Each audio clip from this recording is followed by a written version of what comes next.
Première partie, parce que dans cette partie-là, on va voir, c'est Éphésiens 5, 21 à 24, et tout ce 5-là, à partir de 21, il y a une section où il y a l'emphase qui est mise sur les relations, c'est-à-dire entre mari et femme, entre parents et enfants, entre employés et employeurs, ou maître et esclave, c'est le même rapport. Donc, il y a cette section-là qu'on va voir dans les prochaines semaines, et ça commence avec les femmes, soyez soumises à vos maris. Et je sais que c'est une section... Ça enflamme des conversations, ça. Et depuis des lunes et des lunes et des lunes, c'est un sujet qui est, et là je vais être clair aujourd'hui, qui est mal interprété. Il y a une mauvaise interprétation et surtout une mauvaise application du texte. Depuis des années, je le vois et c'est vraiment mal apporté. Et aujourd'hui, je veux vous emmener, parce que vous savez, si vous avez suivi un peu la série, vous comprenez la pensée ou le contexte dans lequel Paul apporte les choses, dans la façon dans laquelle il les est en train d'apporter. Et l'erreur qui est souvent faite de prédicateurs, l'erreur, c'est de sortir un texte de son contexte. C'est de prendre un texte, et vous savez, en herméneutique, qui est l'art d'interpréter un texte, il y a une phrase de base qu'on dit « un texte hors de son contexte », c'est un prétexte. En fait, c'est le but de dire quelque chose, je vais utiliser un passage. Et ça, c'est l'erreur qui est souvent faite dans plein de situations. Et c'est pas nécessairement mal intentionné, c'est mal informé ou mal appris. Parce que souvent, on va utiliser des passages bibliques qu'on lance comme ça, d'une phrase, mais en réalité, il ne veut pas dire du tout dans le cadre dans lequel on est en train de le dire. Savez-vous pourquoi? Puis, ce que je trouve triste là-dedans, c'est qu'on ne s'insurge pas, ça ne nous fait pas vraiment grand-chose, on ne dit pas grand-chose, c'est pas si mal. Non, mais il faut que vous compreniez quelque chose. C'est comme si on vous prenait, vous, en train de dire une phrase, et on prenait cette phrase-là et on la mettait dans un autre contexte. Là, vous diriez, « Hey, c'est pas ça que j'ai dit. » Oui, tu as dit telle phrase. Oui, mais c'est pas dans ce contexte-là que je l'ai dit. Mais souvent, il arrive exactement ça avec des passages bibliques. C'est-à-dire qu'on tire un texte et on fait dire, parce que quand il est sorti de son contexte, on peut à peu près le faire dire n'importe quoi. Et ça, c'est très dangereux. Et ça sème de la confusion. Et ça sème aussi souvent, vu qu'il y a une mauvaise interprétation ou une mauvaise application, ça crée plein de confusion et de la frustration. Parce que là, on ne comprend pas comment se fait que la Bible a dit ça. Attends une minute, c'est parce qu'elle ne dit pas ça comme ça. Et ça, c'est souvent beaucoup le sens qu'on peut remarquer. Et ce passage qu'on va lire, ces textes-là, précisément, aujourd'hui, ont souvent, trop souvent, été mal cités, mal expliqués et mis dans un autre contexte. Puis ce que Paul apportait ou ce que Paul essaie d'emmener a souvent été tordu. Puis là, je vais avoir de l'air d'un gars qui fesse sur les hommes aujourd'hui, là. Mais ça a souvent été tordu pour assouvir une espèce de club de gars qui veulent garder les femmes à leur place. Non, c'est vrai, c'est ça. C'est tragique que beaucoup d'hommes ont abusé de ce texte-là pour battre et maltraiter leurs femmes en usant de cruauté. Souvent. Plusieurs pasteurs et responsables d'Église ont mal utilisé ce verset-là pour laisser des femmes dans un environnement violent à la merci de leur mari. Moi, j'en ai été témoin, j'ai entendu ces histoires-là. J'ai un texte que j'ai traduit, vous allez voir dans quelques instants, dans un livre qui s'appelle Battered into Submission, The Tragedy of Wife Abuse in a Christian Home. Je peux avoir l'image, OK? Et j'ai traduit un texte dedans. Une femme qui évalue l'abus qu'elle a connu dans ses 10 ans de mariage comme sévère, je pensais mourir, a écrit qu'un conseiller chrétien qu'elle a vu a dit « Vous devez de pardonner totalement et vous engager à 100%, ce que je ne peux pas, avant que Dieu puisse travailler sur votre mari. » Il a fortement mis l'emphase que je dois obéir à mon mari malgré la violence parce que je suis vraiment en train d'obéir à Dieu quand je le fais. Et je dois mourir à moi-même et de voir Christ comme mon tout. Ce que je dis là, c'est une tragique réalité que j'ai vue souvent, que j'ai entendue souvent. À travers les années, ça fait à peu près 20 ans que je fais du pastorat.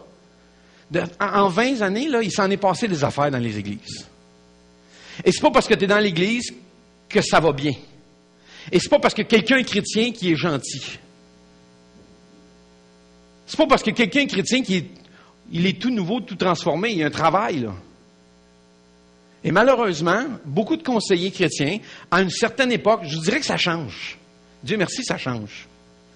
Mais je me rappelle les premières années où j'avais des discussions où je trouvais ça aberrant d'entendre un conseiller, un pasteur, entre autres, des gens qui disaient...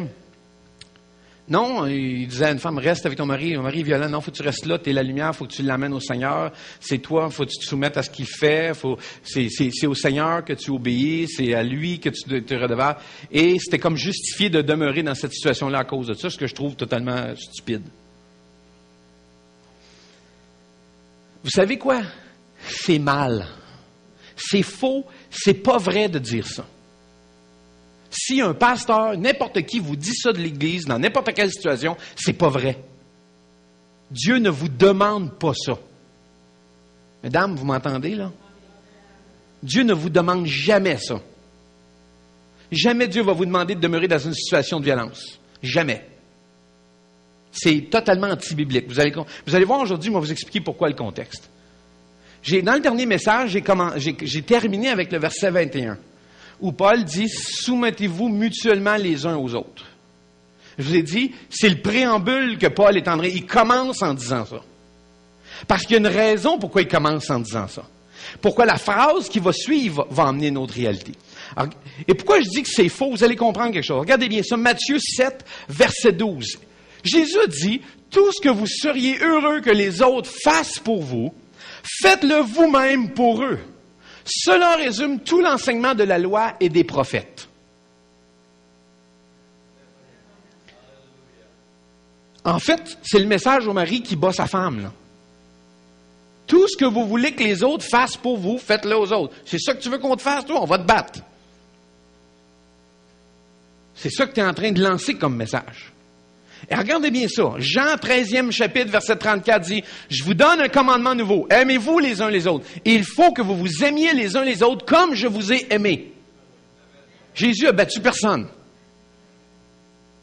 Jésus n'a utilisé aucune cruauté envers personne. Il nous a donné un exemple. Jamais, jamais il a utilisé la violence. Jamais. Ah, un jour, il s'est fâché dans le temple. Oui, non, il a renversé les tables. Il y avait une colère. C'était pas une violence de quelqu'un qui bat quelqu'un d'autre. Là. Vous comprenez? Je suis en train de vous mettre un contexte. Là. Même les foyers chrétiens, le degré de querelle, dispute, de froideur, d'amertume, de violence même qu'on rencontre comme pasteur conseiller dans les mariages est tout simplement incroyable. C'est fou. C'est ahurissant. Mais jamais, jamais Paul a mis la table pour un contexte d'abus. Jamais. Au contraire. Le texte qu'on va lire n'est pas dans le contexte d'abus de dire l'homme a priorité sur la femme, c'est lui qui doit la dominer. C'est pas comme ça que ça dit. C'est pas ça que Paul est en train d'apporter. Il commence en parlant de soumission mutuelle. C'est important que vous saisissiez ça. Une soumission mutuelle. Soumis les uns aux autres. Il a plutôt mis l'emphase sur l'amour qu'on doit avoir les uns pour les autres et de marcher à l'image de Jésus. Et là, j'ai mis 2 versets. Vous pourrez les prendre en note. C'est là que prendre des notes. C'est dans Éphésiens, le 4e chapitre, c'est ça, 32, et Éphésiens 5, 2. Dans ces 2 textes-là, Paul va dire de marcher à l'image de Jésus dans l'amour. Juste les versets précédents, là. On n'est pas loin, là. Dans sa lettre, il dit, marchez dans l'amour mutuellement les uns, aimez-vous les uns les autres, ayez une soumission, aidez-vous les femmes. Et là, le monde dit, regarde ce qu'il a dit aux femmes. Hey, t'as manqué un coup, là. Il y a un contexte à tout ça, là. Comme je reviens vous dire, si on avait une conversation ensemble, et que vous prenez une partie de la conversation et vous l'amenez dans un autre contexte, vous dites, regarde, il a dit ça. C'est pas vrai, là. Remettez ça dans le contexte dans lequel il a été dit. Donc, il faut se mettre dans le contexte. Et la première chose qu'on va faire aujourd'hui, c'est qu'on va regarder le contexte du passage qu'on va faire. Le contexte, ça commence par le verset 21. Contexte du passage, verset 21. On a commencé à le voir un peu dans le dernier message. Verset 21 dit, « Et parce que vous révérez le Christ, ou vous respectez Christ, ou vous aimez Christ, vous vous soumettrez les uns aux autres. » Il commence comme ça. Et parce que vous aimez Jésus, et parce que vous respectez Jésus. Ça commence, c'est son préambule. Là.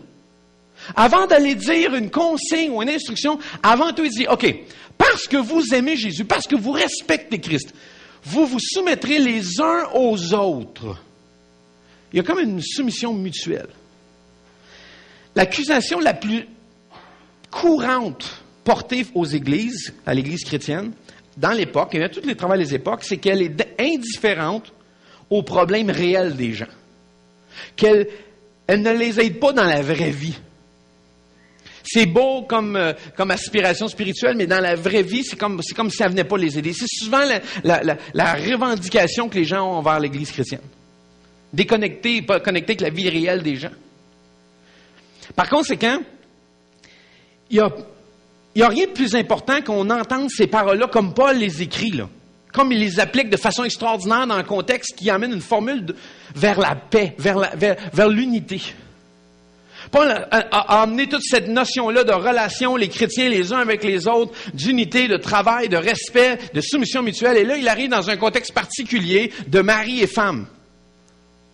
Et là, encore là, je vais dériver tantôt, je vais vous expliquer, il y a une dérive qui vient souvent. On dérive de mari et femme vers homme et femme. C'est pas la même chose, là. Homme et femme, c'est une chose, mari et femme, c'est une autre. En fait, je vais changer les mots. Masculin, féminin, époux, épouse. C'est pas la même affaire. Comme si le féminin doit être soumis au masculin. C'est pas tout ça qu'il est en train de parler. Il parle de épouse, époux. Donc, c'est pas une domination des hommes. Que les femmes sont des tapis. C'est pas du tout ça le contexte. Mais souvent, c'est l'impression que les femmes doivent être soumises. Attends une minute, là. On va sortir, sors de ta bulle, puis on va regarder d'autres choses. Vous savez, le mot soumission est souvent un mot très répulsif. C'est un mot qu'on n'aime pas, et encore moins dans le cadre du mariage. Dans le cadre du mariage, on fait, voyons donc, la soumission, qu'est-ce que c'est que ça? Et souvent, le monde, en général, le monde séculier s'en sert pour parler de la folie du christianisme. Ils sont fous, regarde qu'est-ce qu'ils font. Le féminisme s'est insurgé contre ça, contre cette idée-là. Et là, il y a plein de mouvements qui s'insurgent contre ces genres de choses qui s'élèvent. Qu'est-ce que l'Église doit faire par rapport à ce genre d'injustice-là, de gens qui arrivent avec ces choses-là et qui les soulèvent? Comment l'Église devrait réagir? C'est facile, elle devrait les accueillir avec bienvenue. Comment qu'est-ce que tu dis là? C'est parce que, dans trop souvent de cas, à mon opinion, à mon point de vue, l'Église a souvent, et avec tristesse, été au statu quo dans trop de situations. Elle ne dit rien. Elle ne dénonce pas les choses. Ça, c'est mal. C'est pas correct de faire ça. Elle le fait dans les affaires qui font son affaire. On se lève, on dit « ça, c'est pas correct ». Oui, mais dans les vrais contextes de vie qui changent la réalité des gens, souvent, elle est silencieuse. Statu quo. Vous savez quoi? Pour vrai, là, en tant que chrétien, on devrait se lever contre les injustices sociales. Ça devrait nous révolter. On devrait s'élever contre ça. Mais souvent, et là je dis Église dans le grand sens du mot, là. L'Église demeure statu quo. On ne sait pas quoi dire, on ne sait pas quoi faire, fait qu'on ne fait rien. C'est rien de pire. Ça ressemble, tu sais à quoi ça ressemble? Je trouve que ça ressemble à la tiédeur que Jésus parle dans l'Apocalypse. T'es ni chaud ni froid. T'es rien. T'es statu quo. Tu bouges pas. Il n'y a aucune vie en toi. Quand ça vous dérange, là, je ne le ferai pas, là. Mais non, vous allez comprendre. Si on emmenait un enfant ici puis on le frappait, puis on se mettait à le battre, tu sais, du monde qui se lèverait et disait hey, wow, arrête ça, là. Il faut s'insurger, il faut choquer. On ne peut pas juste laisser aller les choses. Pas de mes affaires. Hey, ça devrait être quelque chose qui nous révolte. Ça devrait être quelque chose qui nous perturbe, qui nous dérange. Et quand ça te perturbe et ça te dérange, savez-vous une des choses que ça fait? Première chose, ça te pousse à vouloir te lever puis faire de quoi. Ça ne peut pas rester comme ça. On doit se lever pour ces choses-là. Et alors, pourquoi l'Église a souvent été en réaction face à des mouvements? Puis là, je l'utilise dans le grand sens du terme féministe. Là, je ne parle pas des extrêmes, là, je parle Les gens qui ont dit, hey, c'est assez, là. Puis l'Église qui a fait, hey, là, l'Église, les femmes, restez à votre place, c'est pas votre place. Moi, je trouve que l'Église a mal réagi. C'est mon opinion. Je trouve qu'au contraire, l'Église aurait dû faire, hey, peut-être qu'on a manqué le bateau, là. On a peut-être mal saisi. On a peut-être mal compris. On est peut-être à l'origine de la mauvaise interprétation. Peut-être qu'on devrait corriger la situation. Peut-être que c'est nous autres qui sommes dans l'erreur. Non, statu quo. Et ça, je trouve ça pathétique. Parce que, je vous disais tantôt, l'Église est comme toujours au statu quo. Jésus, moi, ce personnage-là, Jésus me fascine. Moi. Je l'adore, je le trouve extraordinaire. Je le vénère. Je le trouve fascinant de façon extraordinaire. Vous savez quoi? À une époque où on méprisait les femmes, il était celui qui les honorait. Sans blague. C'était lui il ne méprisait pas les femmes. Même il y a des femmes qui étaient surprises. Entre autres, la femme samaritaine. Pourquoi tu me parles? Je suis une samaritaine, mais je suis une femme. Et comme, qu'est-ce que c'est ça? Il me parle, lui. Jésus il était avant-gardiste total. Jésus traitait les femmes égales aux hommes. Et nous, comme Église, 2000 ans plus tard, on voit les affaires que les hommes abusent des femmes. On fait, oh, checker ça, la Bible a dit, soumission. Je pense qu'on est dans le champ, là. On manquait une porte, là. On manquait la sortie, puis on passait tout droit, là. C'est ça qui se passait. Jésus était celui qui amenait cet honneur-là aux femmes. Et même, quand on lit les récits, on voit souvent qu'il y a plusieurs femmes qui suivaient Jésus. Plusieurs femmes l'aidaient et travaillaient avec lui. Qu'est-ce que la soumission? La soumission décrit un rapport entre deux entités dont l'une influence le comportement de l'autre. Ce qui est intéressant dans la soumission, c'est qu'il y a un rapport de deux côtés. La soumission, c'est pas une rue à sens unique. Comme vous suivez? C'est pas one way, la soumission. C'est pas juste tu me dois la soumission, ça finit là. C'est pas ça. C'est un rapport entre deux entités dont l'une influence le comportement de l'autre. Ça va ensemble. Ce qui va tellement bien avec le verset 21 qui dit soumission mutuelle. Soumettez-vous les uns aux autres. Il y a comme une relation mutuelle dans ça. C'est la soumission, la vraie, là, la bonne. Doucement mais fermement, déplace l'égocentrisme, la domination et le déshonneur. C'est ça l'image que Jésus a donnée. Regardez bien, Matthieu 20, verset 28. Jésus dit, car le Fils de l'homme n'est pas venu pour se faire servir, mais pour servir lui-même et donner sa vie en rançon pour beaucoup.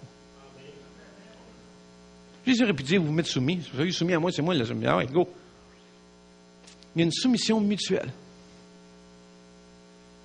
Et quand vous comprenez ça dans le contexte, et vous saisissez dans Philippiens, où Paul va dire, on en a parlé dans les autres passages, que chacun d'entre vous, au lieu de considérer ses propres intérêts, considère ceux des autres en place. Il y a une soumission mutuelle encore dans cette idée-là. C'est la notion que Jésus a apportée. C'est la notion que Dieu a apportée. Pas celle de one-way soumission. Tu me dois autorité. C'est moi l'autorité, puis tu fais ce que je te demande. C'est pas ça qui est demandé. Et vous allez voir que ça va aller avec tout le reste dans les prochains versets qu'il va parler quand Paul il parle des parents envers les enfants. Faites pas exprès pour les faire choquer. En fait, je paraphrase. Là. Faites pas exprès pour les irriter. En fait, il y a un travail mutuel dans ça. Vous allez voir, on va le voir dans employé. Il va avoir la même chose. Là, je suis ton boss. Attends une minute. Là. Paul est en train de ramener les choses dans un autre contexte. Vous savez, à une époque où les femmes étaient méprisées, c'était révolutionnaire, ça. Là. Ça changeait le statut. Parce que Paul va le dire, Pierre va l'apporter aussi, en disant, Dieu ne fait pas de favoritisme. Dieu n'a pas de favori, Dieu n'a pas de préféré. Il n'y a pas de « les hommes sont plus hauts que les femmes ». Ça n'existe pas devant Dieu, ça. Mais c'est drôle qu'avec des versets, on a réussi à faire dire ça. Quand c'est incohérent ou ça ne va pas avec le reste de la Bible, ça ne fonctionne pas. Mais on prend ce texte-là, puis on le met, puis on fesse avec. On frappe sur ce verset-là. Vous voyez ce qui est écrit, la Bible a dit ceci, la Bible a dit cela. Tu sais, quand je vous ai dit, souvent j'ai vu des gens partir avec des Bibles frappées. C'est une épée qui blesse tellement de gens. Arrêtez de lancer des versets à tort et à travers dans la vie de tout le monde. La Bible, c'est quelque chose qui est un miroir. C'est quelque chose qu'on devrait regarder pour nous avant de commencer à lancer des versets dans la vie de tout le monde. Commence à... Soumission mutuelle, c'est un travail d'unité. Ça va avec ce qui était dit juste avant où Paul dit c'est une unité, c'est un ensemble. Le corps, c'est un tout. Mes pieds sont soumis à ma tête à mes pieds. Ils sont mutuellement soumis les uns aux autres. Mon corps se soumet à lui-même. Ils sont mutuellement ensemble. Ils peuvent pas... Je peux pas dire à ma main, toi, là, t'es soumis. Tout ce que mon pied décide, c'est pas toi qui décide, c'est mon pied. Mais moi, je suis pas de même. Est-ce que vous comprenez? C'est une soumission mutuelle. Ensemble, ils travaillent. Ils sont d'accord. Ensemble, on travaille à la gloire de Dieu, reconnaissant que nous sommes des témoignages vivants d'amour et de grâce. C'est important de comprendre le contexte de ce qui va être dit ensuite. Pour ça, je vais vous en donner le contexte. Je veux que vous compreniez, avant qu'on lit le texte, là, vous compreniez le contexte dans lequel il est dit. Il faut prendre les paroles de Paul dans le bon contexte puis pas s'en servir pour assouver des ambitions personnelles. Et là, savez-vous que c'est ça qui se passe avec les versets souvent?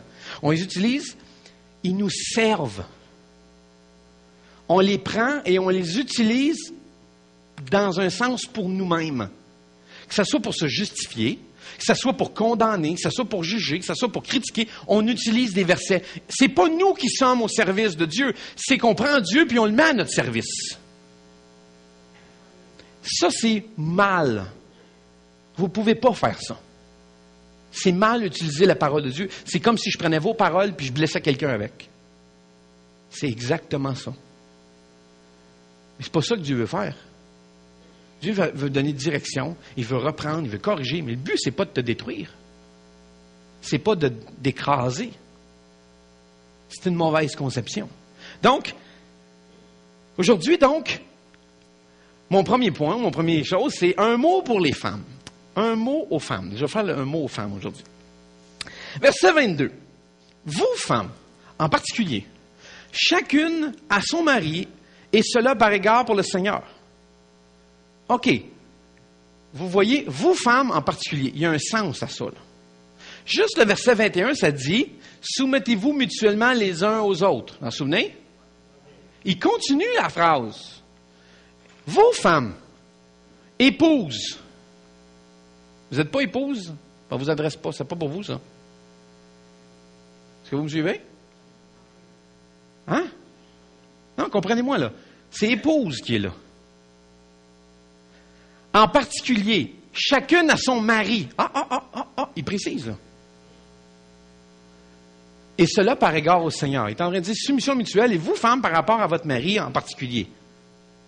Donc, vous avez une soumission mutuelle, mais vous avez une soumission aussi par rapport à votre mari. Pas juste à toutes les autres. Il y a un degré dans ça. Si vous êtes mari et femme, vous avez une soumission avec tout l'ensemble du corps, on est soumis les uns aux autres. Mais vous êtes soumis particulièrement plus à votre mari qu'aux autres hommes ou à toutes les autres femmes. Vous avez une soumission, un rapport de soumission différent. Et je vais décrire aujourd'hui le rapport de soumission. Souvenez-vous que en Jésus-Christ, nous avons la même dignité, la même égalité. Et tantôt, je vous ai expliqué que ce n'est pas femme et homme, mais mari et femme. OK? Il y a une précision à faire.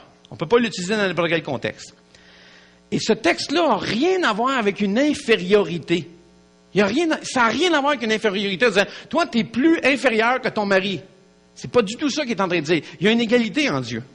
Ils ont des rôles différents et complémentaires. Ça, c'est le bon bout de ça. Complémentaires. Ils ont des rôles différents et, pas ou, et complémentaires. ça veut dire que ça va avec le sens de le reste de la Bible qui dit « L'homme sans la femme est incomplet. » Vice-versa. Une soumission mutuelle. Verset 23. Le mari, en effet, est le chef de sa femme, comme le Christ est le chef. Là, suivez-moi là. La tête de l'Église, qui est son corps et dont il est sauveur. Si vous n'aimez pas les termes, c'est le sens. Le sens de chef est en cohérence, non pas avec celui de dominateur ou bourreau, là. Souvent, on a cette notion-là, le chef du clan. C'est lui qui décide ce que le clan va faire. C'est lui le bourreau. C'est lui le dominateur. C'est pas du tout ça. Il faut prendre le chef dans un autre contexte. Et c'est pour ça que vous allez le voir quand on va arriver avec les parents, enfants, employés, employeurs. Cette même notion-là. Le chef a des responsabilités que ceux qui le suivent n'ont pas. Une redevabilité que ceux qui suivent n'ont pas. Donc, le chef, dans le cas qu'on parle de Marie, va rendre compte à Dieu de sa direction spirituelle pour la famille. C'est son rôle. En fait, c'est dans ce sens-là. C'est son rôle. Son rôle de donner direction, de dire, ensemble, on devrait s'en aller là. Voici ce qu'on devrait faire. Le féminisme s'en prend à cette notion-là de soumission parce que le concept est mal compris et mal véhiculé. Voilà où vient le bobo ou le bas blesse. Le problème du gars. Le problème de l'homme masculin. Le problème est ici. Dieu a mis entre les mains de l'homme de donner une direction spirituelle à sa famille. OK? Dieu a demandé à l'homme de diriger spirituellement sa famille. Comme il demande à un employeur de diriger son endroit de travail, comme il demande à un parent de diriger ses enfants. C'est, je te donne une responsabilité, puis c'est à toi que je vais demander des comptes. Pas à ta femme, à toi. Tu vas devoir être redevable de ça à Dieu. Cette mentalité-là, voici où elle commence à être tordue. Dieu a mis ça entre la main des hommes de donner une direction spirituelle à son couple, à sa famille. Ce qui s'est passé, en l'absence d'hommes qui prennent la responsabilité de leur rôle, qui font ce qu'ils sont supposés faire, beaucoup de femmes ont dû compenser et composer avec des hommes sans colonne vertébrale. Qu'est-ce qui est arrivé? Ils sont obligés de faire quelque chose. Le gars qui est supposé de faire de quoi, il ne fout rien. Il ne fait rien, il ne prend pas ses responsabilités. C'est lui qui est responsable, il ne le fait pas. Qu'est-ce que vous pensez que se passe? Ça tombe sur le dos de la femme. Et souvent, beaucoup de femmes ont pris cette responsabilité-là de diriger. Ils ont pris le rôle de dirigeant, de leader de la famille. Pas parce qu'elles le voulaient, parce que l'autre ne l'a pas fait. Je veux pas, il écoute la télé, il met dans les poches, je ne sais pas ce qu'il fait, il... Flamou. Invertébré. Il ne fait pas ce qu'il est supposé faire. Après ça, on dit à ces femmes-là, soumets-toi à ton mari. Dans le sens de, plie-toi à ses désirs, à ses ordres. Il n'y a pas une femme consciente d'esprit qui va vouloir faire ça. Puis je suis d'accord avec elle. Je la comprends. Mais le texte qu'on regarde aujourd'hui parle du rôle du mari et de la femme, pas juste de la femme. Souvent, on arrête au verset 22. Mais après, ça dit, « Hey, les gars, vous autres, là, vous êtes le chef. » C'est pas dans le sens, « Hey, t'es toi qui domine. » C'est plutôt, c'est toi qu'il faut qu'il fasse de quoi, là. Il se passe rien, c'est ton problème, mon grand. Qu'est-ce que tu fais? Ouais, c'est ça que tu as de l'air. Puis pendant ce temps-là, il y a une femme à la maison qui fait comme, il faut qu'il se passe de quoi? Il faut que ça bouge, écoute, la vie avance. Et là, elle prend des décisions. Et là, le mari, là, si on est dans un contexte chrétien, il va dire, là, ma femme n'est pas soumise à moi. Je comprends. Fais quelque chose. Les coups de pied qui se perdent. Tu as besoin de faire de quoi? Tu as besoin de prendre tes responsabilités. Tu es un père, prends tes responsabilités. Tu es un mari, prends tes responsabilités. Fais ce que tu es supposé faire. Et là, on va voir ce qu'il est supposé faire. Moi, à travers les années, dans les premières années de mariage avec mon épouse, on est tombé sur quelque chose qui nous a beaucoup aidés. Ma femme m'a enseigné. Non.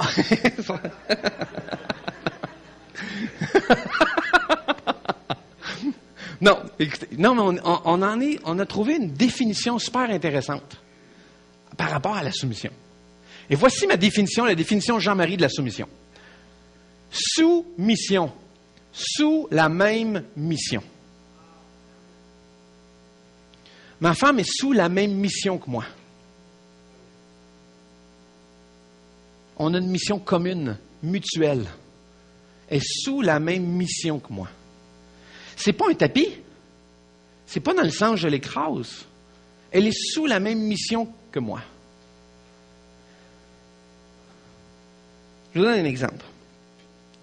Si un homme, je parle aux femmes, vous aime à tel point qu'il fera tout pour vous permettre de vous épanouir, de vous accomplir, de prendre soin de vous, que vous manquiez de rien, pas juste de l'air et de la nourriture, qui cherche à vous servir et à démontrer son amour. S'il fait tout en son pouvoir pour prendre les bonnes décisions pour vous et la famille, jusqu'à en donner sa vie, auriez-vous des difficultés à être sous la même mission que lui? Pas en tout. Je vous contraire. En fait, c'est comme c'est ça que je veux. J'en cherche un, il n'en trouve pas. Il n'y a pas personne. C'est ça le plan que Dieu a. C'est ça l'idée que Dieu apporte au couple. C'est ça l'idée du mari et de la femme. La responsabilité du chef, c'est que tu vas donner ta vie pour elle. Tu vas tout faire pour la protéger. Tu vas tout faire pour lui donner ce qu'elle a besoin. Tu vas tout faire pour l'aider à grandir. Tu vas tout faire. Quand tu prends cette perspective-là, les femmes font comme, hey, j'aimerais prendre-en un, je vais le prendre tout de suite. C'est pas difficile, la soumission dans ce contexte-là. Tout le monde fait, ben oui. C'est le plan que Dieu avait. La distorsion, c'est l'être humain qui l'apporte. Vous me suivez? Donc, quand Paul dit, Marie, vous êtes le chef, et là, il dit, le chef, la tête de l'Église qui est son corps. En fait, c'est comme il dit, vous allez aimer vos femmes comme Christ a aimé l'Église. Il a donné sa vie pour elle. Tu vas aimer ta femme comme Jésus aime l'Église. Il fait tout. Il lui a pourvu les dons. Il lui a donné le meilleur de ce qu'il pouvait lui donner. Ce qui me fait penser, messieurs, à la fête des mères ou à la fête de votre épouse, donnez pas de bijoux. Parce que les bijoux que votre femme a veut, vous ne pouvez pas vous les payer. Puis les bijoux que vous pouvez vous payer, là, votre femme n'en veut pas.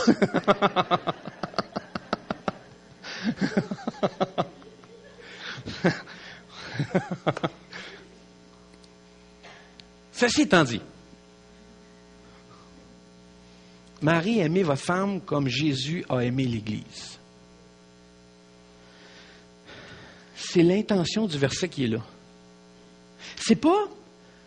Et c'est pour ça que je vous disais tantôt, ce qui est malheureux, c'est de voir la prise de verset où on s'accapare un sens, on le sort du contexte dans lequel il est écrit, et on utilise cela à des fins égoïstes. En fait, c'est vraiment le sens d'assouvir une ambition personnelle. À travers les années, je vous dirais que les hommes que j'ai vus utiliser ça sont en soif de pouvoir. Power trip qu'on dit.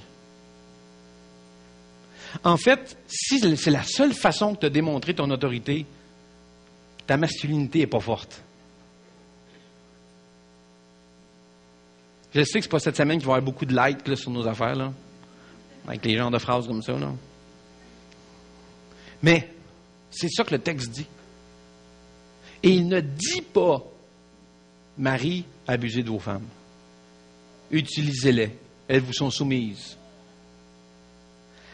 Dès le commencement, Dieu a dit, la femme est l'égale de l'homme. Elle n'est pas sous lui. Elle n'est pas inférieure à lui. Et il y a ce côté, cette masculinité-là qui est venue, qu'on fait, hey, les fleurs, ma femme. C'est quoi ça? Non, c'est vrai, c'est le côté, là. Femme, tais-toi. Un peu le côté macho, là. C'est ça que je cherchais. Côté macho, là. Puis les femmes n'ont pas un mot à dire. C'est ça que les femmes n'ont pas un mot à dire. En fait, l'homme que je vous ai décrit, toutes les femmes le cherchent. Oui, je le prendrais n'importe où. Je le veux, ce gars-là. Et là, vous verriez le verset, il est super, ce verset-là, le trouve génial. Il n'y aurait pas de gens qui s'insurgent contre tout ça, disent, j'ai là, ça, la soumission à l'Église, j'ai là, tu vois comment ils sont arriérés. Ah bah l'Église. Mais des gens, ils ont cette mentalité-là à cause de ces versets-là qui sont mal véhiculés, mal interprétés, mal appliqués. Qui fait que ça donne l'image que l'Église est une espèce d'affaire patriarcale où c'est juste des gars qui dominent là-dedans. Pas ça donne l'impression, c'est ça qui arrive. C'est malheureux. Avec tout, aussi bon que je pense être, là, à ma tête, là. Ça, c'est tous les gars, là, on est tous les champions, là. On a tous 18 ans dans notre tête, on est tous les champions de quelque chose. Ma femme est extraordinaire de me ramener les pieds sur terre. Péter mes bulles. Non, c'est super bonne dedans, ma femme. Super bonne, c'est ça. Tu sais, hey, j'ai dedans. Ah oui, non, n'importe quoi, ça. Moi, ça, c'est n'importe quoi. Regarde, mon idée, ça ne marchera pas. Sors de ton monde, là. Mais ma femme m'a aidé beaucoup. Et je sais aujourd'hui, je ne croyais pas ça dans les premières années, je sais aujourd'hui qu'elle est indispensable à ma vie. Elle est une partie de moi. Et c'est pas difficile, quand on discute, de me rallier même à ses idées. Souvent, elle a des bonnes idées, d'ailleurs. En tant qu'homme, on fait « on y pensait ».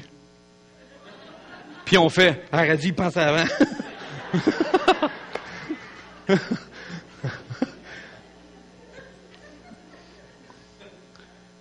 Ma femme, elle avait bien saisi une particularité. Elle disait, oui, elle dit, moi, j'ai compris, soumise à mon mari, oui, mon mari est le chef de la famille, la tête. Oh, elle a dit, moi, j'ai pas de problème avec ça. Elle dit, mon mari est la tête. Elle dit, moi, je suis le cou.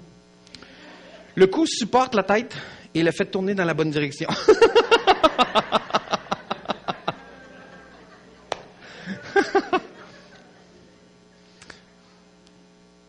En toute humilité.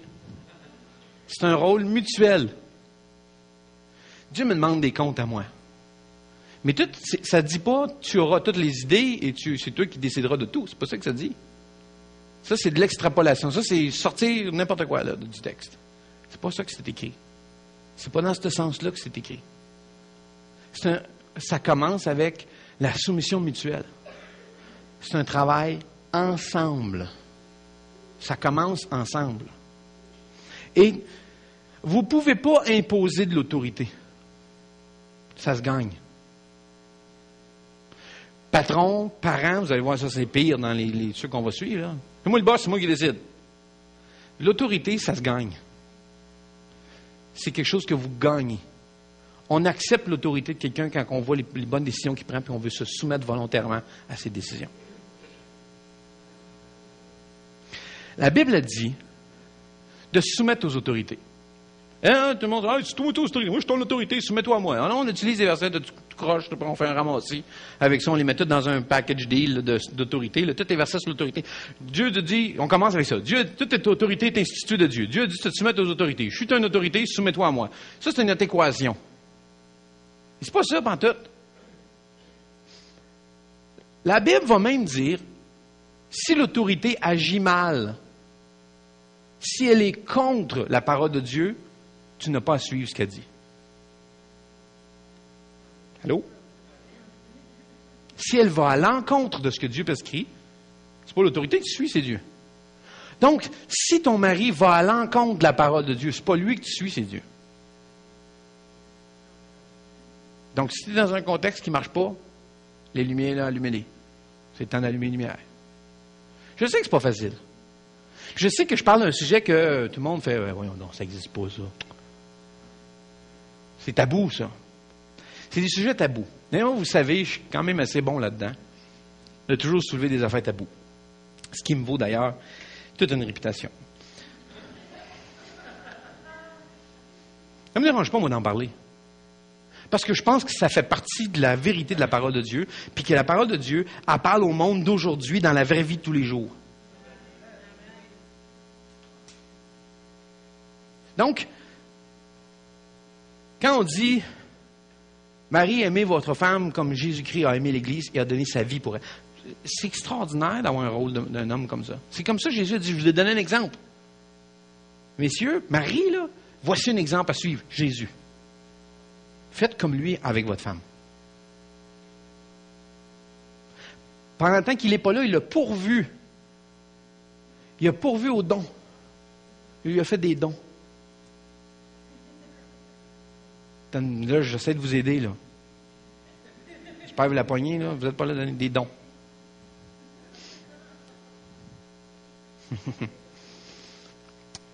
Écoutez bien ça. C'est une histoire vraie. Il y a un jeune homme, dans la fin de son adolescence. Il voulait se marier, mais il savait qu'il pouvait facilement tomber dans le péché et dans le trouble avec ça.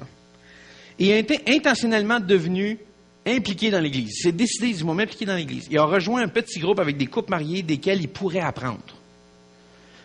Il a travaillé dur sur son travail pour mettre de l'argent de côté pour le mariage. Et pendant ce temps-là, il fréquentait pas à la légère, il restait sexuellement pur.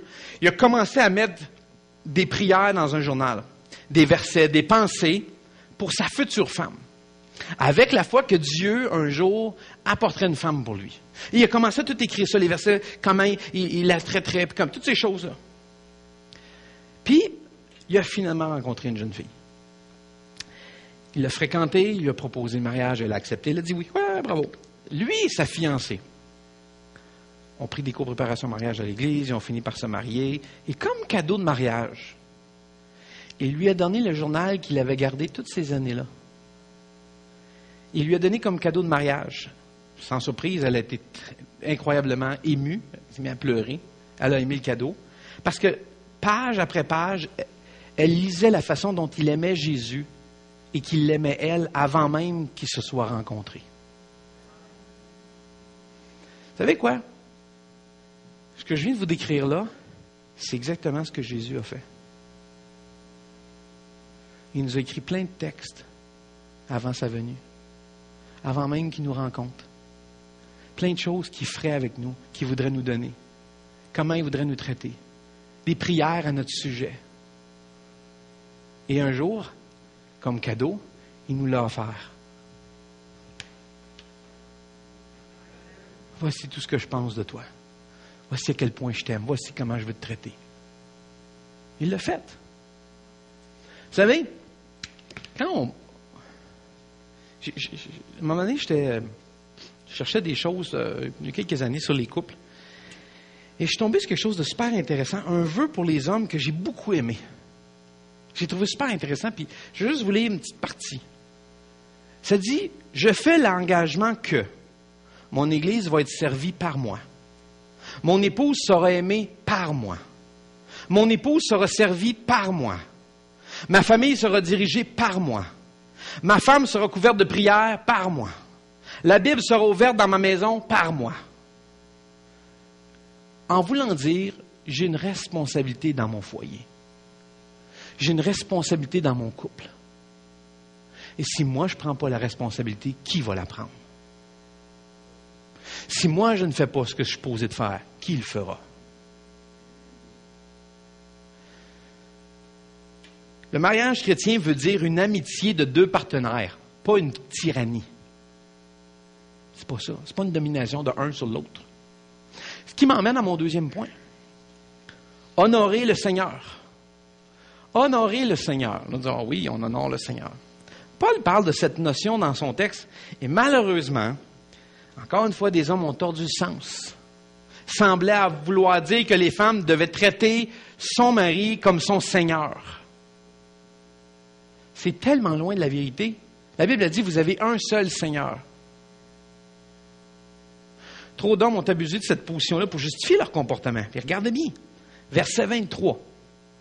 Le mari, en effet, est le chef de sa femme, comme Christ est le chef, la tête de l'Église, qui est son corps et dont il est le sauveur. Verset 24. Mais comme l'Église se soumet au Christ, de même la femme se soumet en toutes circonstances à son mari. Là, on se dit, Ouais, là, j'ai pas d'allure sur cette mission-là. Mais quand vous le comprenez dans le contexte que je viens de vous l'expliquer juste avant, vous dites, c'est logique, c'est juste la bonne façon de faire. C'est juste la bonne démarche. C'est juste le bon fonctionnement. Mais souvent, c'est tellement mal saisi, mal compris. On le sort de son contexte. On le tord, on le twist pour que ça fitte, que ça rentre dans ce qu'on veut dire ou la façon qu'on veut l'apporter ou ce qu'on cherche à vouloir imposer. Et là, on l'utilise en profusion dans cette façon-là. Il y a plusieurs années, dans cette foulée-là, je vais vous donner un exemple. Dans cette foulée-là, il y avait à un moment donné une certaine mode, je vous dirais début 80, 84, 85 à peu près, OK? Dans les années 80. Dans les années 84, 85, plus ou moins 6 aussi, peut-être même 88, jusqu'à quelques années. Je pense que c'est encore des fois utilisé, mais aujourd'hui, ça a changé puisque la fonction ou la notion a changé.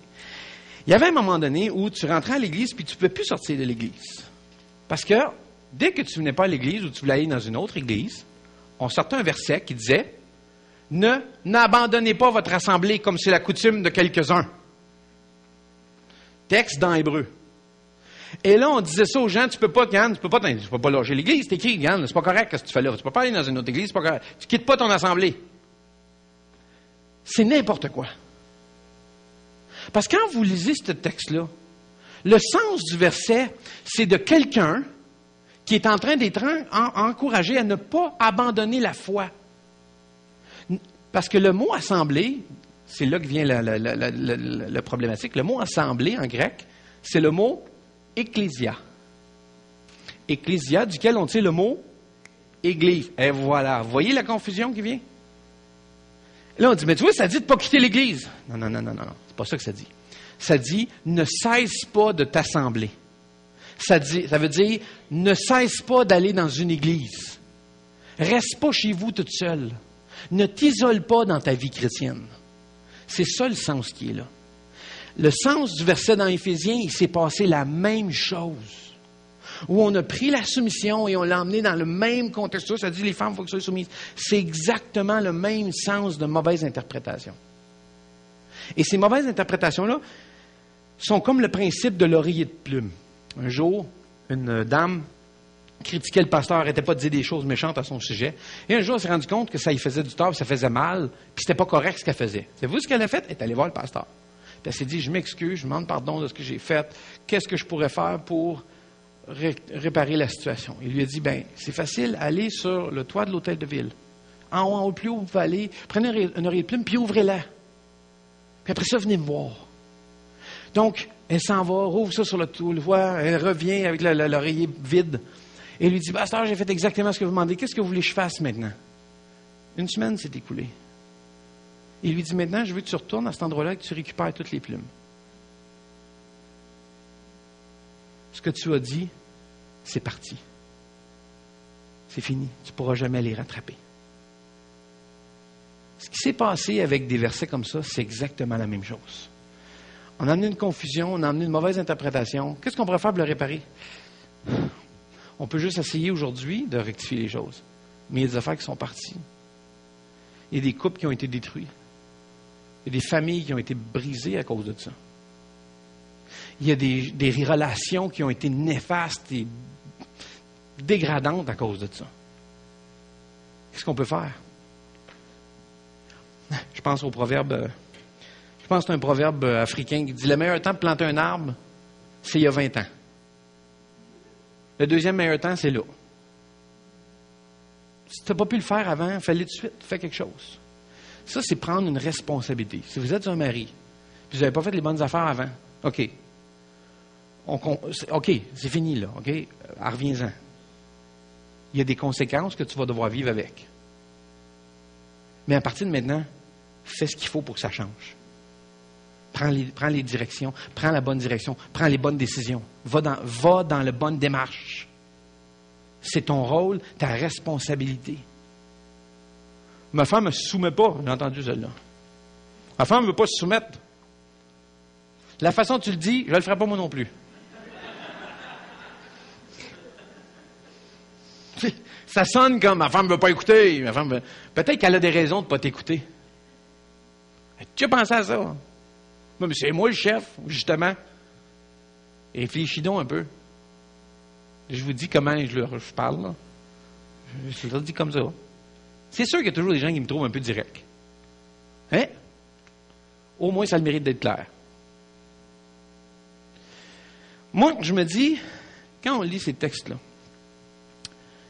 Jésus est celui qui pourvoit, qui protège, qui nourrit. Il est l'exemple suprême envers l'Église. Et moi, je me dis, je ne suis pas une femme, mais si je serais une femme, puis que mon mari serait comme Jésus, puis il ferait tout pour moi, je vais le suivre partout. Il va prendre les meilleurs, parce qu'il pense au meilleur pour moi. Il prend les meilleures décisions pour ma famille, pour mon couple, pour moi. Je veux lui faire confiance, je veux l'épauler, je veux l'aider, je veux l'appuyer, je veux être avec lui dans ça. C'est sûr que je vais me soumettre. Puis c'est quand on utilise, je vous reviens avec le mot, quand on utilise le mot soumission, on fait comme soumettre. Non. Sous la même mission. On travaille ensemble dans la même direction. On travaille dans la même direction ensemble. N'importe quelle femme veut suivre et veut supporter ce mari-là, qui est prête à y donner sa vie. Messieurs, si vous faites ça, elle va aimer ça. Avec grande joie, elle va vous suivre. Il n'y a pas le gars qui va faire « elle ne veut pas se soumettre ». Comme l'Église qui est avec Jésus, qui est soumise à Jésus, Jésus s'est donné, s'est sacrifié pour elle. Avec un si grand amour, on ne peut pas faire autrement que de vouloir le suivre. Avec autant d'amour, tu ne peux pas. Écoute, il m'attire, c'est incroyable. Je veux le suivre. Et c'est exactement ça. Vous voulez être attirant pour monsieur comme mari? Je vous donne des trucs. Prenez en note. Maintenant, là, les femmes qui se réjouissent, qui sont toutes heureuses de mon affaire aujourd'hui, là. J'ai pas fini. Oh, plusieurs femmes quittent en ce moment, non?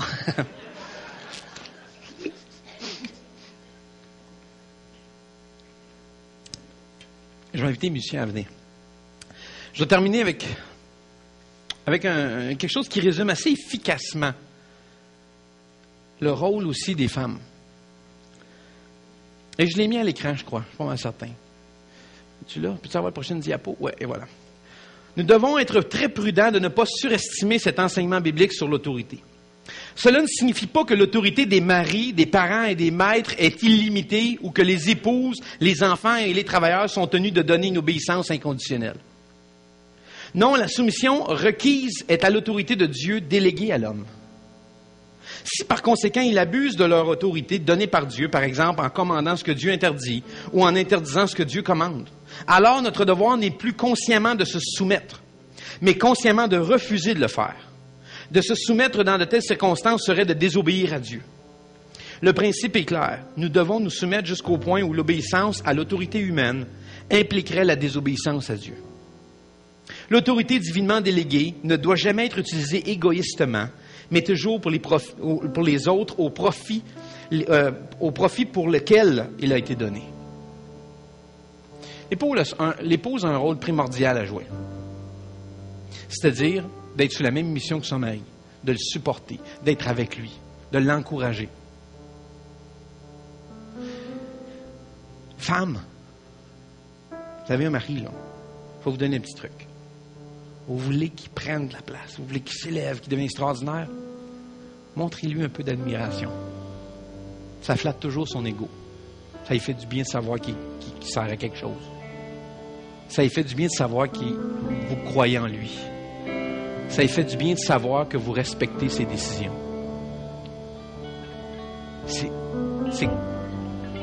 Vous allez l'aider à devenir meilleur. Vous allez l'aider à grandir, à devenir un meilleur dirigeant, un meilleur chef pour la famille, un meilleur époux. Et par le fait même, Marie, aimez votre femme de telle façon, jusqu'au point de donner votre vie pour elle. Je vous le dis, votre épouse va vous suivre inconditionnellement. Parce qu'elle va savoir qu'elle est en de bonnes mains. Elle va savoir, elle va avoir confiance en vous. elle va savoir que ce que vous faites, c'est dans son meilleur intérêt à elle. C'est exactement le rapport de soumission mutuelle. Où Paul dit, OK, écoutez là, c'est pas une affaire de toi t'es là puis l'autre t'es là. Ça marche ensemble. Probablement, peut-être pas une coïncidence pourquoi Paul a quelques versets plus loin parle de guerre spirituelle. Puisque, évidemment, avec ce genre d'instruction, ça va engendrer beaucoup de conflits spirituels. Parce qu'il y a une chose qu'on a appris tôt dans notre mariage. Et je suis content d'avoir appris cette leçon-là tôt. S'il y a une place que le diable veut détruire, c'est un couple. Parce que s'il détruit un couple, il détruit une famille. S'il détruit une famille, il détruit une partie de l'Église. Une des choses qu'on a appris tôt, c'est qu'on n'est pas toujours en accord. Si vous avez été marié plus de 24 heures, vous savez de quoi je parle. Et c'est une réalité. Mais il y a une chose qu'on a compris, c'est que là où on sait ensemble et on s'unit et on est d'accord, à chaque fois dans notre vie, on a eu des grandes décisions majeures à prendre. C'est pas bébé qui l'a pris. C'est nous deux qui l'avons pris. Je l'ai pris avec elle. Pas tout seul. Parce que je veux savoir ce qu'elle en pense. Est-ce que tu te sens bien dans ça? Et il est arrivé des temps où on avait décidé dans notre jeune âge de marier de dire, nous n'accepterons jamais de bouger tant que les deux ne seront pas d'accord. Jamais nous allons prendre de grandes décisions tant que nous ne sommes pas unis en accord sur cette décision-là. Des moments où on dit, est-ce qu'on doit déménager, est-ce qu'on doit pas déménager, là, chaque instant, Seigneur, est-ce que c'est le bon temps? Dans notre vie, ça nous est arrivé. Et dans notre cœur, ça a toujours été un respect mutuel. Toi, tu sens qu'on doit déménager, pas moi. Ou vice-versa. Et les moments où on a bougé dans notre vie, c'est les moments où on est arrivé les deux en mettant, oui, je pense que c'est le temps. On est d'accord. Mais il y a un respect mutuel. Je prie avec toi pour ça. On va prier ensemble. Et non pas, j'ai décidé ça, puis tu te soumets à mon autorité. Une des choses qui m'a sauvé beaucoup de troubles dans ma vie. Pourquoi? Parce que si jamais on prend une décision et que ça tourne mal, la décision, il n'y en a pas un qui dit à l'autre, c'est ta faute, c'est toi qui voulais ça. Non. Nous avions décidé ça. On ne peut pas blâmer ni un ni l'autre. Nous avons pris cette décision-là ensemble. Nous allons y faire face ensemble. Nous allons vivre ces situations-là ensemble. Si on a fait une mauvaise décision, on l'assume ensemble. Si on a pris une bonne décision, on se réjouit ensemble. Il n'y en a pas un qui dit « te l'avais dit ». Ça arrive dans d'autres petites affaires. Mais pas dans des grandes choses majeures. Je donne juste des trucs. Des petites affaires qui nous ont aidés. Je rêve de pouvoir être envers mon épouse comme Jésus était envers l'Église. Je voudrais être comme ça. J'aspire à être comme ça. C'est un désir que j'ai. Paul est en train de dire, messieurs, mesdames, mari et femme. Et là, sortez ça du contexte de hommes et femmes. Les hommes, les femmes, non. Ça n'a jamais été une question dans la Bible, ça. Au contraire. Mari et femme. Femme, soumettez-vous à la même mission que lui. Puis toi, mon cher mari, aime-la jusqu'à en donner ta vie.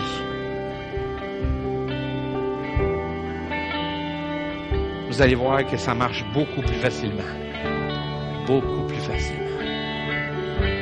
Ce matin, on va, comme les dernières fois, depuis qu'on fait un certain temps, on va prendre un temps, on va se lever.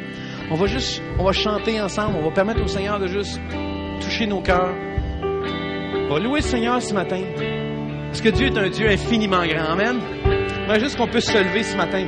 Et dans quelques instants, on va chanter, mais si vous avez besoin de prière, pour une raison quelconque. Vous avez peut-être subi les effets négatifs ou néfastes de tout ça de manière abusive dans votre vie, peut-être. Peut-être que vous ne voulez pas en parler, puis c'est correct. Vous voulez pas c'est peut-être pas la place pour vous, c'est correct. Mais je vous encourage à prier pour ça, pour que Dieu puisse vous aider à avancer. Soit à sortir de cette situation-là, ou à être restauré à cause d'une situation comme ça. Beaucoup ont mal compris, puis aujourd'hui, peut-être vous avez une nouvelle perspective avec ces versets-là. Peut-être vous les voyez d'une autre façon. Peut-être vous les comprenez aujourd'hui. Je viens de comprendre le plan que Dieu a pour notre couple. Je viens de comprendre le plan que Dieu a pour le mari et la femme. Je viens de saisir ce que Dieu m'appelle à faire. Peut-être que c'est pour aujourd'hui, pour vous, une nouvelle perspective, une nouvelle révélation. Mais ce matin, si vous avez besoin de prière, alors qu'on va chanter, qu'on va louer le Seigneur, on va vous inviter à venir, on va avoir une équipe qui va être en arrière pour prier. Si vous voulez prendre le temps juste de méditer, d'adorer Dieu, de laisser descendre dans vos cœurs ce que Dieu vous parle ce matin, on va juste chanter ensemble, on va louer le Dieu infiniment grand. Amen.